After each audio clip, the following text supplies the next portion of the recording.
السلام علیکم۔ پاکستان، انڈیا، سعودی عرب اور متحدہ عرب امارات میں رمضان المبارک کا آغاز کب ہوگا؟ عید الفطر کس دن ہوگی؟ ممکنہ تاریخیں سامنے آ گئی۔ کیا آپ حالات حاضرہ سے آگاہی حاصل کرنا چاہتے ہیں؟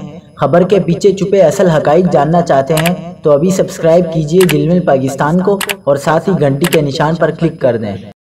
آپ کو بتاتے چلیں کہ متحدہ عرب امارات میں موسمیاتی ادارے کے سربراہ ابراہیم الجروان نے کہا کہ اس سال رمضان کا پہلا روزہ جمعرات 23 مارچ کو ہونے کا امکان ہے۔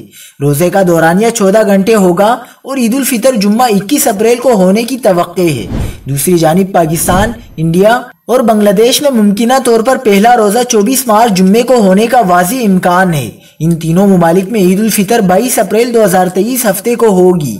ماہرین فلکیات کے مطابق پاکستان میں ممکنہ طور پر ماہ رمضان کا پہلا روزہ 24 مارچ جمعے کو ہوگا، جبکہ متحدہ عرب امارات اور سعودی عرب سمیت خلیجی ممالک میں یکم رمضان المبارک 23 مارچ کو ہوگا۔ اس سال رمضان کے پہلے اور آخری روزے میں تقریباً 40 منٹ کا فرق ہوگا۔ پہلا روزہ تقریباً 12 گھنٹے 16 منٹ اور آخری روزہ 12 گھنٹے 54 منٹ کا ہوگا۔